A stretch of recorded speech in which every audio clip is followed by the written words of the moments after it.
Okay, so we are up to Daled. So this is Chele Gimel, Perek Gimel, Eis Daled. Chapter 3, in section 3, letter Daled, letter number 4. I was right. I knew I was right. That's what I put an accident. Well then, it worked. Don't you hate it when one of your kids are What? Since speaking of Umnam, where's Dr. Krakow? Dr. Krako's out of town. Good morning. At least I use my bookmark, not James's. I'm working on it. I'm glad to have you. And no one else is coming, so you can put your first time. Okay, here we go. So, here. I'm sorry? Where are we in? Page 409. Oh, is it Shade Yoga? Yeah. Okay. Yes. Got it? Okay. Yes. All right, so what we spoke about previously was the level of Ruach HaKodesh. Ruach HaKodesh is the divine inspiration that comes to certain people at certain times, and we explain how people are able to understand things they wouldn't be able to otherwise, or able to access wisdom that wouldn't be accessible otherwise, or knowledge that wouldn't be otherwise accessible. All of these things can be accomplished through Ruach HaKodesh. The next level, though, is the level of Nevuah. And Nevuah is prophecy. So today we're going to talk about prophecy and exactly how that works. So, here we go. So, V'amnam. No, we got no water drinkers. Everybody's on coffee today? Wow. Yeah. Wow. Okay. L'mayla mikol zeh. Wait a minute. Gula, what were you drinking? Water from above. Water. Hey, there we go. All right, we got our water drinker. All right. Excellent. Okay. Nice to have the Sullivan represent. Okay, good. V'amnam l'mayla mikol zeh yesh mayla cheres. Above this level, there is another level that is even higher. V'hi ha-nevuah. And this is the level of prophecy, nevuah. V'inyana. And the concept of nevuah is sheyagia ha'adam v'yiskash b'bayis baruch shemai. That a person will reach a level that they will be able to connect with Hashem. V'yizdabek by dveikus mamish. And then at that point they will create and establish a real connection, a real contact with Hashem. Ba'ayfen, in a manner, sheyargish ha'izdabkus, that the individual will actually feel and sense that connection.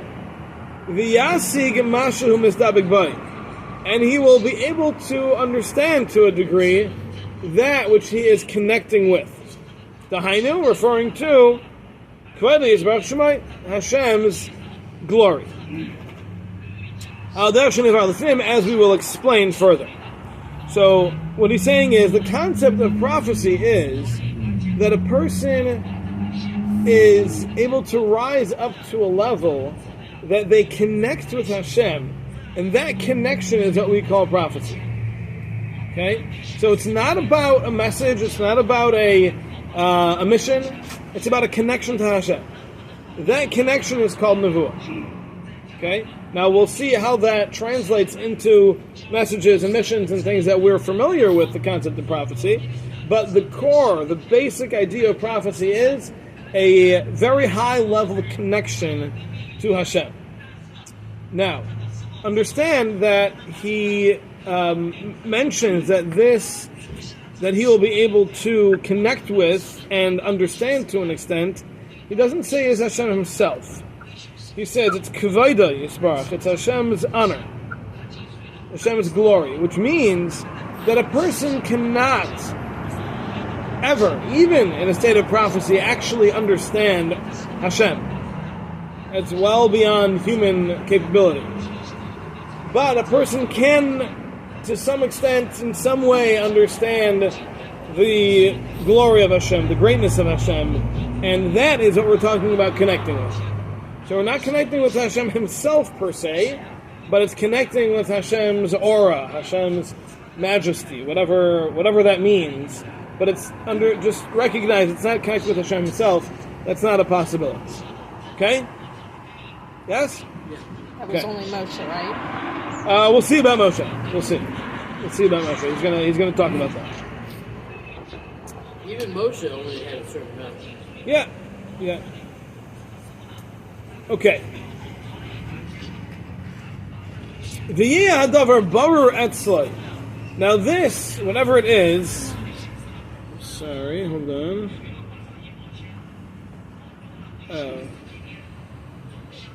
Post the recording. Okay. Okay. Dr. Craig, just asked for a recording. I'll wait till it's done, then I'll send it. Okay. When it's actually created. I can send him what we have now. Just send him a quick recording of Umnum. That's right. On repeat. On loop. I'll loop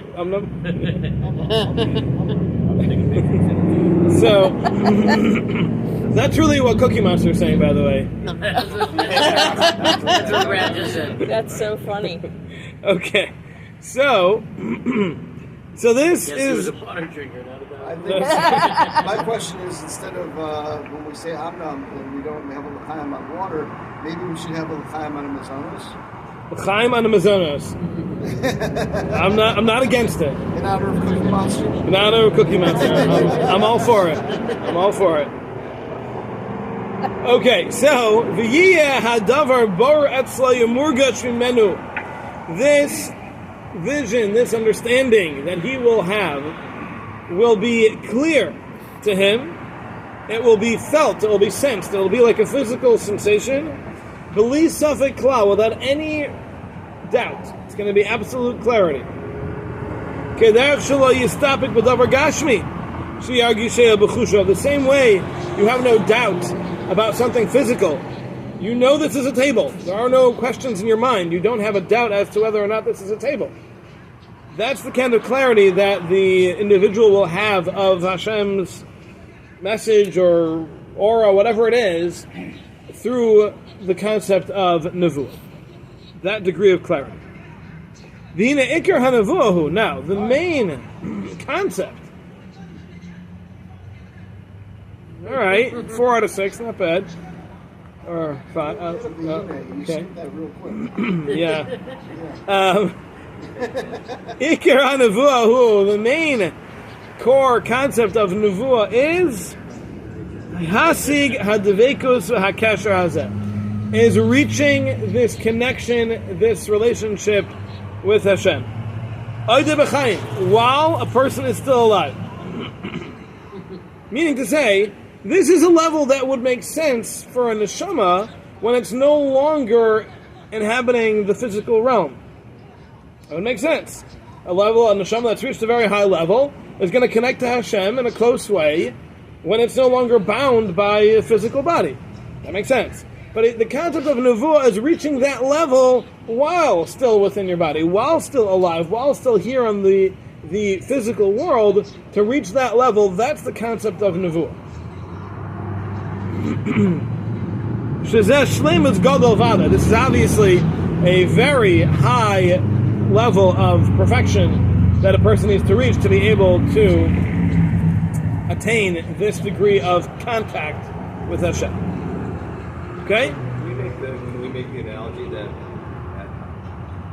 as if, Hashem is like the sun, and that Nebuah is like the rays, and that you think the prophecy is getting closer and closer to the initial rays of the sun, the radiation, but not actually able to touch the sun itself?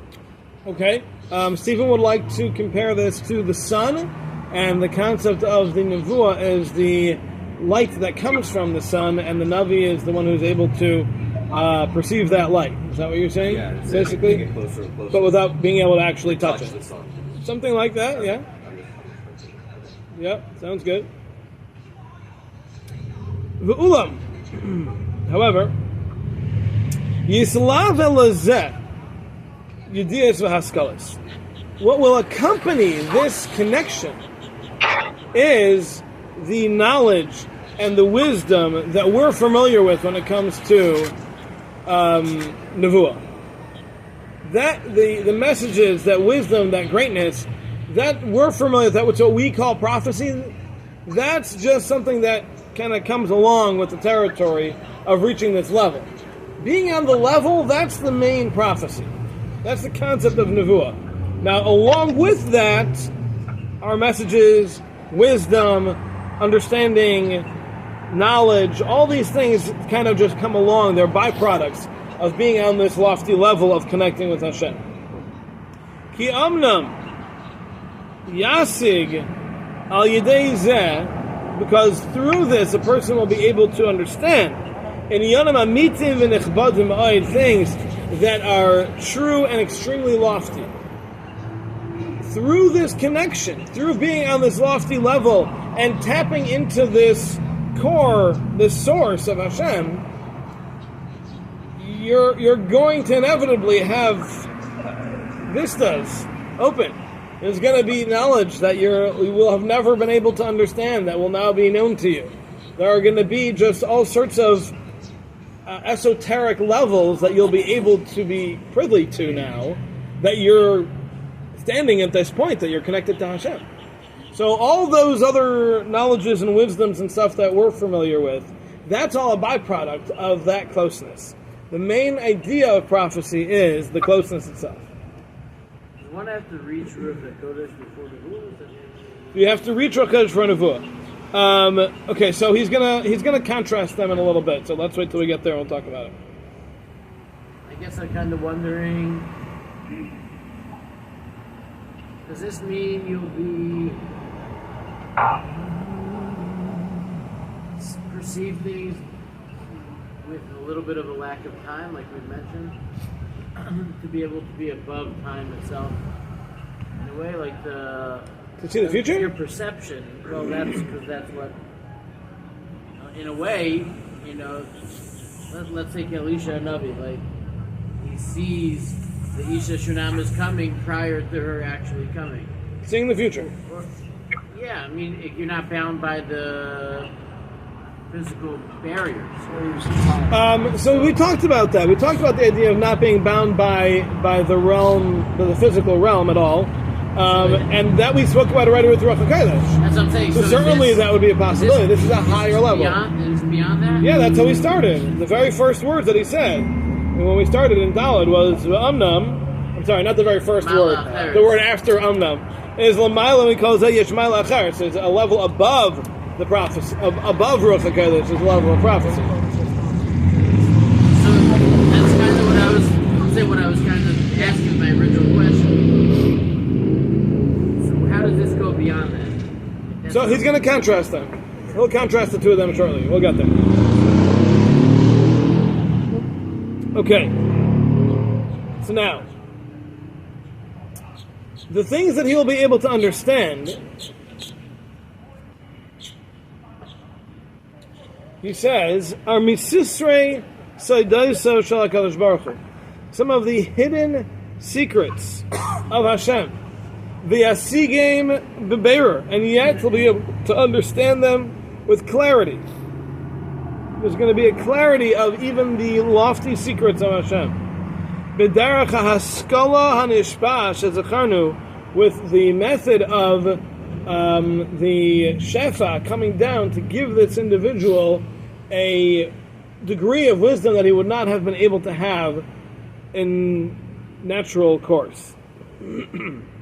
U'b'yaser kayach ibali Ruach HaKodesh, in a stronger fashion than those who have Ruach HaKodesh. As we will explain further. But basically, what he's saying is, like he says, that this level is a level of understanding, a level of wisdom, a level of connecting with the divine that is beyond the level of Ruach HaKodesh. It's a higher level. It's more powerful, it's more far-reaching, presumably, and it's just better.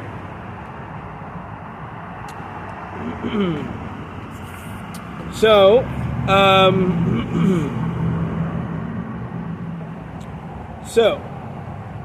Rabbi Friedlander writes, he has it here in the English, so I'll just read it to you here.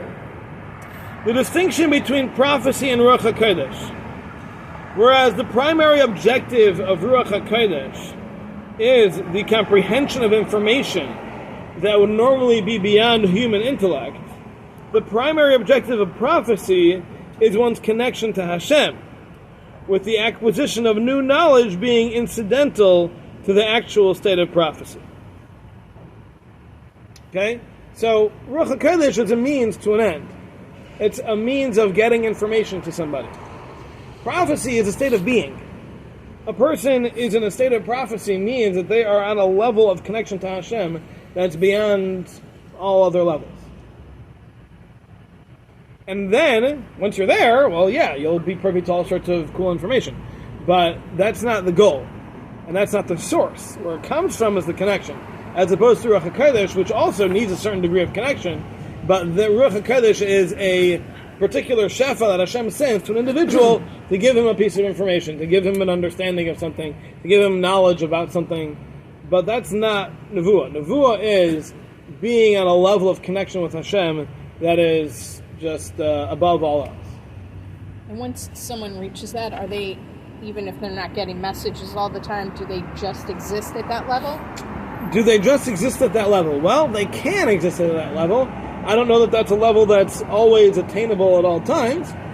I would assume it's the kind of thing that might come and go as a person grows and falters. No one's perfect. So it's not something like you go from step to step or tier to tier. It's like it's a flow. I would think so. I would think that, like everything in life, nothing's constant. Right. Things are always moving.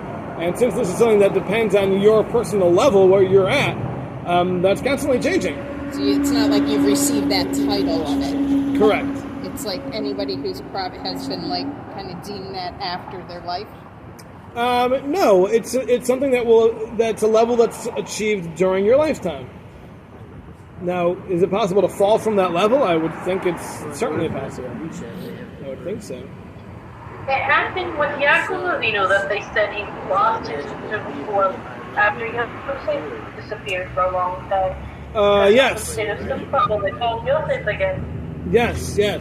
Gula's pointing out that we found that with Yaakov, that Yaakov Avinu lost his level of nevuah when he thought Yosef died, and he didn't have prophecy again until he found out that Yosef was still alive, because there's a certain degree of happiness that a person needs to exist in order to be on that level. And when he thought he lost Yosef, he lost that level, so he lost that happiness. Moshe was in Mitzrayim. He didn't receive prophecy while he was in Egypt. He had to go outside of Egypt in order to receive prophecy, because again, the level that he could achieve while he was in Egypt was lower than what he would have been able to do, than what he was able to do outside of Egypt. How did he know which Marcos? One second. What'd you say? You go ahead. Eov, yeah. Had prophecy at some level, didn't Did Eov have prophecy on some level? I don't know. Well, I mean, a lot happened to him. Job. I'm not familiar enough. I really don't know. Not sure. I can't imagine him being on a level of happiness. Well, he was not on the highest level of happiness, for sure. What? Eov wasn't considered. I don't think he was a Navi. I don't think he ever got prophecy. He's in Ksubim also. Yeah, but I don't think he got any nevuah. Not that I'm aware of, but I'm not familiar enough. But he may have had real Maybe because I mean, Sefer Eov may not have existed at all. Yesh Mishaimrim that it was a dream. Eov? I think so. Oh yeah? Oh yeah, there is such an opinion. Yeah, that's true. I guess it makes sense. That's true. Okay. Elijah had a yeshiva for Nevi'im, and Elijah Navi was known to have a yeshiva where he trained Nevi'im. They would go up into mountains and do. Yeah. There was definitely Nevi'im training school. Yes, that's true. There was. Yeah, Shmuel and I talked about it. Shmuel, There's fascinating authority there on what that involved. When I was tutoring at Neve, we had a student that wanted to go through this fascinating authorship on what the yeshiva for Nevi'im was. And did you get the curriculum from them? I have to get get it. Oh, I don't still have it, but No, I mean the curriculum from the Nevi'im yeshiva. No. All right. Well, if They said there were some things that were lost. there were some things that were lost. Yeah. Oh There's a Like Solomon Nevuah. sense of humor. well. Yeah. Exactly. Can you imagine Moshe Rabbeinu in Eretz Yisrael if he was able to get all this Yeah. outside of Eretz Yisrael? That's why if he would have built the base, he would have gone in and built the base of Mikdash. It would have never been destroyed. The connection to Hashem would have been so powerful that it would have been built by Hashem himself, essentially. Okay. All right. So now he's gonna continue to talk about Nevuah for a while. So let's continue here. Derech Hasaga Hazais. The method of this understanding that the person will reach. He shetiya al yedei time. It's going to happen through intermediaries.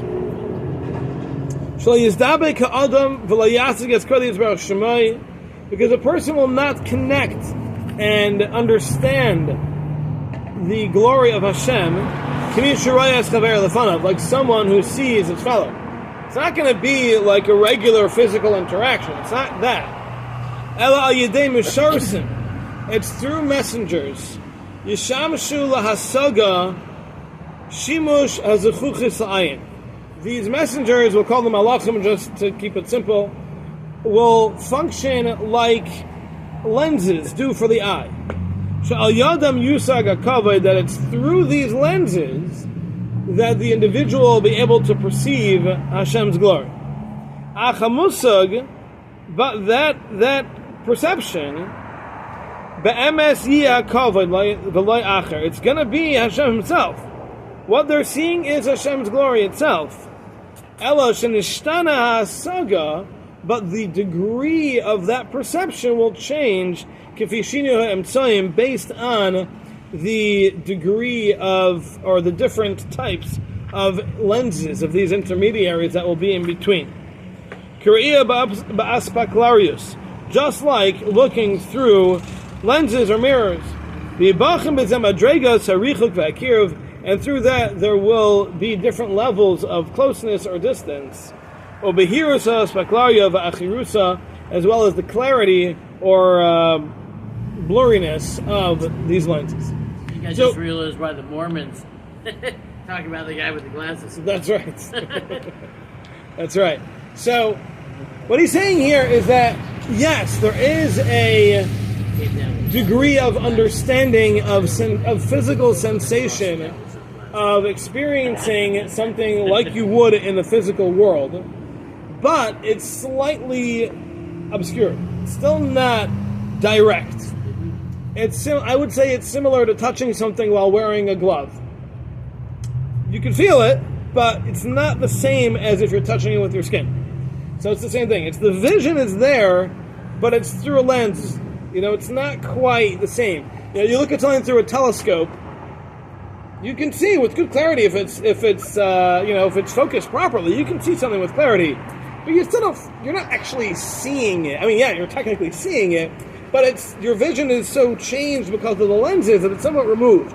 There's some degree of like a film, like a distance between you and it. So you get the optometrist, Is this clear or is this clear? Yeah, right? So, whenever you're looking through a lens, or even if you were to see something in a mirror, you're seeing it, but it's not exactly the same as seeing something without a mirror, without anything in between. So that's what he's getting at over here. He's saying that the degree is varied. It's not all the same. It's not like Nevuah is yes or no. There's lots of levels, and those levels are the way they work and are different one from the other is because it's not a direct vision, but it's a vision through these malachim. These malachim are the conduits they're the lenses that allow the individual to perceive Hashem's glory, and based on exactly what that lens, that malach, is going to look like, so to speak, that's how that vision is going to change. So what he's saying is that it's not straight vision, it's somewhat interpreted vision, we can call it perhaps, and that will vary from person to person, from scenario to scenario. It's not just an all or nothing kind of thing. Okay? Okay. That's how the same vision could come true. That makes sense. So now there's a concept that no two Nevi'im will express something the same way. Okay. They can see the same Nevuah, but they can't express it the same way. So now it makes sense, because if you're looking through different lenses, They might you see things see slightly something differently, in a different right? shade, or a different, Yeah. Yeah, so they'll vary from person to person, correct. Even within the same nevuah, you're saying things will vary from one navi to the next one. Yeah. you perceive it differently. Yeah. Because of the... Like Is the it Masim perspective or Okava between Yeshayahu Just a and second, just a second. Yechezkel. Go ahead. Is it perspective or expression? Because expression is the verbalization of it, and perspective Is it perspective or is it the expression? So, I think we're going to have to get more into this to see exactly how he explains how these messages are conveyed when in this state of nevuah. To be able to see, there has to be some degree of interpretation that has to go on, because, and he'll address later how we find sometimes the Nevi'im misinterpreted the nevuah. So we'll have to explain, and once we see that, I think we'll be having more clarity on exactly where these changes happen. But I would assume it's in both. Without seeing enough, I would have to assume it's in both. Because the perception we're seeing clearly is different from one person to the next. But the expression, I think, based on what we're going to see later, will probably also be different because people's minds are different, and therefore they're going to express things differently. Okay, what were you saying? There's a good example that with the Masem of Kava, where there was the vision of the throne of Hashem with Yeshayahu and Yechezkel, where there's differences of the Nevuah and the Parshim talk about why there were those differences of the description if they're saying the same things. Yeah, okay. So yeah, what Gula's pointing out is that we do find in history that there were Nevi'im who expressed the same prophecies differently. And yeah, that this might be a product of what we are describing here, but it might be more. And whenever I lean in like that, that's going to make a great video. Nice close-up of my forehead. I've watched a couple. Okay. Yeah, you're rocking. Yeah. You're rocking in the free world. Okay. Okay. You're rocking in the free world. Okay. Vihine. Wow, guys. Yeah. Delayed reaction there. Dr. Draco's influence. Vihine. V'higaloisa yizbarach shemai uv'hishafa shifei al navi. When Hashem does reveal Himself and He gives the shefa over to the prophet, Yigbar alav tagbiris gadol. He will be overpowered immediately by a tremendous power. Miyad, immediately. Chamrai v'chol evarai gufai yizdazu v'chashvu l'sapech. And all of his body will tremble and want to flip. Because it is part of the design of physical matter that it shouldn't be able to handle the perception of the divine. Certainly not to perceive Hashem's own countenance. So this experience doesn't really work physically, is what he's saying. Because the physical, even mind of a person is not designed to be able to handle a divine expression, a divine experience. It's not. It doesn't add up. It's not something that science will be able to explain and say, "Oh, this works." V'hiye hargashaysav. So, question first. Yes. What does he mean? He means painful? No, I don't think it means painful. It means his that body's going to want to turn to its opposite. So I didn't really see anybody give a good explanation for that, but the Rambam does say a similar thing, and it's based on the nevuah that Avraham had with the Bris Bein Abasarim, at the covenant between the parts, where the pasuk starts off and says there was this great, an awesome darkness that fell upon him. it was like a very out-of-body experience because the body can't handle that. So the body is kind of like squirming because it doesn't know what to do. It can't physically experience this, and yet it is. So it's kind of stuck. It's like a seizure? He says his body will tremble and want to flip, and then he continues, says, his senses will become nullified. And his life actions, his life functions, will no longer function on their own.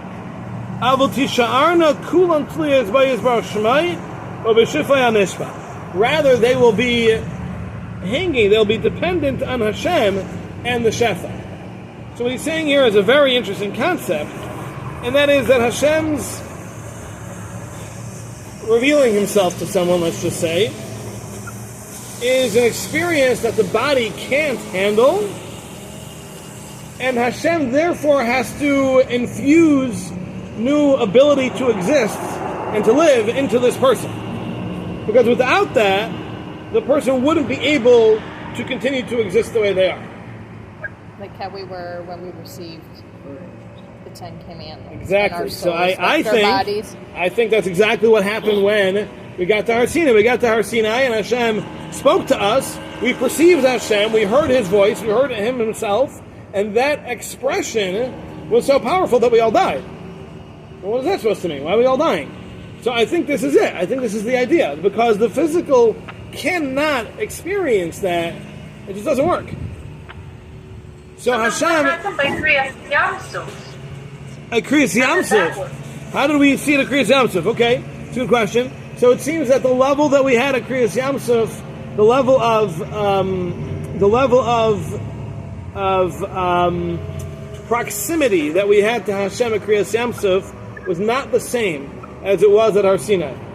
We were able to see, everybody was able to see, and we were able to see things that Nevi'im weren't necessarily even able to see, and we were obviously on an extremely high level at that time, but it wasn't the same level of experience of connection, of proximity to Hashem that we had at Sinai.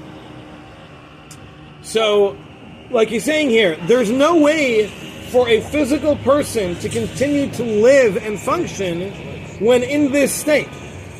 It can't work. The spiritual experience is too powerful for a physical being to continue to experience and live. It can't have both. It's not going to work. So what happens is that Hashem gives the individual a life force that will allow that person to continue to exist and live and function while having this experience. But the regular natural force of the nefesh that keeps a person going, that wouldn't happen anymore. Would this be on the level of the shama of like a chaya or yachida? Would it be would the amplification be turned up or the frequency be turned up in the neshama so that this individual could experience that? I don't know. Like the question makes sense. I'm thinking if it's nefesh, ruach, neshama, and that's it. That's levels that we can attain. Then obviously chaya yachida are levels that are almost, unless you're a tzaddik or a special Navi. Navi, yeah. Then maybe it's chaya yachida. Maybe those levels. It could be. I don't know. So I remember my Rosh Hashiva explained. I don't think he quoted this, but it definitely fits in, and he may have even quoted this. I don't know. I don't remember. He said that the experience at Har Sinai was such that there's a concept which is true in physics, but it's a concept the Gemara talks about, that things are naturally drawn to their source. So if you get close enough to the source is going to draw it in. So when we were at Har Sinai, the level of closeness we had to Hashem was such that our neshamas were simply drawn to Hashem because that proximity was so close that our neshamas were simply pulled out of us. Which I think is really the same concept here. In order for a person to have this level of nevuah, their neshama has to reach up to a level of closeness to Hashem that it's going to be just drawn out to Hashem, and the body's just going to get left behind. Because the body's not there. The body's not getting that level. The body can't rise up like that. It's only the neshama. So when the neshama gets that close to Hashem, it just gets drawn and kind of pulled to its source. It's like gravitational pull. If it's in a certain orbit, Right. it's just going to go. It's going to pull it in. So once it gets Magnet. close, it's like a magnet. When it gets to a certain point, it's just going to snap. It's going to pull it in. And that would, or should, result in death. Because when the neshama gets pulled out of the body, that should be death. But Hashem gives it this shefa, which allows the body to continue to function with this vacuum of the neshama kind of not there. And it gives it that ability to exist and function and live through the experience. So I think that's what the Ramchal is talking about over here. All right? Pretty straightforward? Yeah? Simple stuff. Breakfast. We're ready and prepared for when it comes. That's right. That's right. Okay. Okay.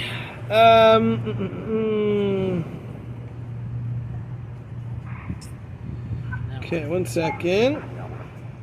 So now I'm ready for bed. So I just wanted to mention to you, in the commentary over here on mine, he brings a Hemek Davar, the Netziv, in Shmais, in the story of the plagues, where it says that during Makas B'chayres, during the death of the firstborn, it says, the Hemek Davar says, that the revelation of Hashem's Shechina caused the death of the Egyptian firstborn. Their physical nature simply could not sustain it, and therefore they died. Why the firstborn specifically? I have no idea. And what that means, how they connected with him, I don't know what that's all about. But an interesting thing to look up. It says, if you're interested. Right. So it was Hashem himself who descended upon Egypt. But somehow he channeled that to the firstborn, and that they were gone. But an interesting tidbit. That I don't know, thinking out loud, that wouldn't seem like a punishment. That would almost seem like a reward. Or Kind a of, gift. right? Like, and this is supposed to be Well, it's a punishment for everybody else. It's punishment on the living, but for them, for the firstborn, it's you got to interface with Baruch Hu. Yeah, I don't know. Maybe this was after the Civil War, right? That the day before there was a war that the firstborn rebelled against Paro. Right. Because they're like, Moshe got it right the last 9 times. We're not standing around for this one. And so maybe, I don't know, maybe it was a reward. They were rescued from being from any of the further right. persons Perhaps. to the Egyptians. Yeah, I don't know.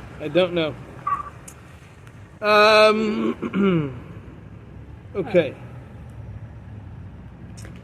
I think there was something else I wanted to share. 1 second. Okay. It seems like the Ramchal later in Parak Hey in chapter 5 is going to develop this more in detail and give us more understanding of this. But these are, I think, the basics that he's now after this chapter. He'll then go through kind of the pieces of it a little more in depth. Because I keep seeing notes to see you later. Okay, I think we will stop here. All right, very good. Ask her All right, who her have a wonderful. father-in-law is. I'm sorry. Ask her who her father-in-law is. Okay, Geula, somebody here would like to know who your father-in-law is. Rabbi Avram Edelstein. From Edelstein. Yes. Who's that? Forgive me, I don't know who that is. He's the Menahel of Neve Yerushalayim, and he's a founder of the Old Army Kiruv Network. He also worked with Rav Schuster for many years. Amazing. All right, great. Well, make sure you get whatever you can get from him. Yeah, there's also some wife who asked. Who asked? I'll let you talk to her. I told him to ask you. Ah, okay. I was bragging. All right, have a good one. Have a good one.